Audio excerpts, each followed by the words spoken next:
إيلون ماسك عنده شركة من ضمن شركاته اسمها نيورالينك، وهدفها الأساسي هي تصنيع شرايح تتركب في الدماغ. وطول السنين اللي فاتت كانوا بيعملوا تجارب على الحيوانات، وفي الأغلب أنت سمعت عنها. ممكن تكون حسيت إنها حاجة مش هتحصل، أو إن هو مجرد بيحلم، أو إنها خيال علمي. بس في حاجة غريبة بدأت تحصل الأسابيع اللي فاتت، إلا إن ال FDA بجلالة قدرها وافقت على بدء التجارب على البشر. فده الوقت اللي المفروض نفهم فيه إيه الأهداف الطبية للشركة دي، وإيه الجوانب الجيدة والسيئة والبشعة اللي ممكن تحصل. فيلا بينا.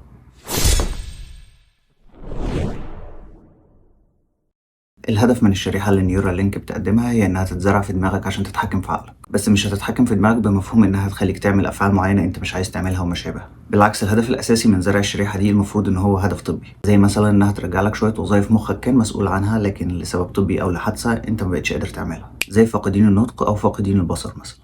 فاقدين البصر لأسباب عضوية أو عصبية، الشركة دي هتغير لهم حياتهم بالمعنى الحرفي. It's so promising. وفي أهداف طويلة الأمد في المستقبل كمان. يعني مثلا عايزين يعملوا ميرج بين ال AI أو الدماغ الديجيتال ودماغ الإنسان، زي السايبورغ اللي بنشوفه في الكرتون اللي هو نص إنسان ونص آلة.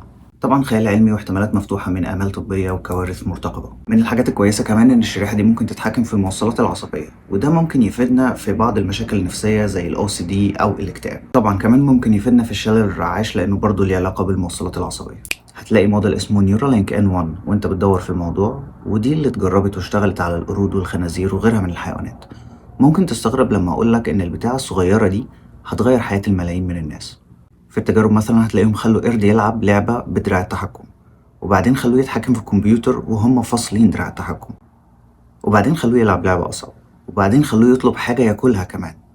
انت متخيل الجنان؟ انت متخيل ده بعيدا عن الأهداف الطبية معناه ايه؟ ده معناه انك ممكن تتحكم في الكمبيوتر، او كبروجرس ممكن تتحكم في التليفون او اي سمارت ديفايس. ممكن كمان تحكم كامل في مزاجك بعيدا عن معالجة الاكتئاب. ممكن، ليه لأ؟ بس ده أحسن سيناريو ممكن يحصل أو الأيديال، بس إحنا مش في حياة مثالية، ومش دايما الأيديال هو اللي بيحصل. فعلا في حاجات سيئة كتير ممكن تحصل أو بالفعل حصلت. زي ما أنت عارف، قبل التجارب ما تبدأ على الإنسان كانت بادئة على الحيوان. فاكرين كان في من شوية قرد بيحرك الكمبيوتر بأفكاره؟ بس اللي إحنا شفناه ده مجرد التجارب الناجحة. طبعا زي أي حاجة على السوشيال ميديا، مش ناس كتير تعرف اللي بيحصل ورا الكواليس، زي الخبر اللي اتسرب بقتل 1500 حيوان أثناء التجارب.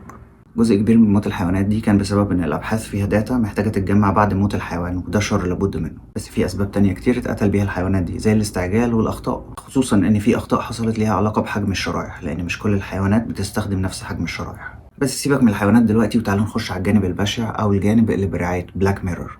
الإنسان مخه معقد أكتر كتير من الحيوان، من ناحية كل حاجة بقى، الوعي، المشاعر، أي حاجة ممكن تستخدم فيها دماغك، فأنت دماغك فيها هتكون معقدة أكتر من أي حيوان. انت عندك في ناس بتمشي وهي نايمة، في ناس بتتكلم وهي نايمة، في ناس بتعمل كوارث وهي نايمة، في ناس ما بتعرفش تسيطر على أفكارها. فهنعمل ايه لو احنا حاطين جهاز جوه دماغنا علشان يسيطر علينا وعلى حياتنا وعلى المحيط بينا كمان، وفجأة اللاوعي هو اللي قرر يسوق؟ ازاي ممكن نمنع ده؟ وفي حاجة كمان، أي جهاز في الدنيا ممكن يتهكر، ولو حد لقى طريقة يهكر بيها الشريحة اللي جوه دماغك فهو ليه أكسس على أفكارك وذكرياتك ومشاعرك.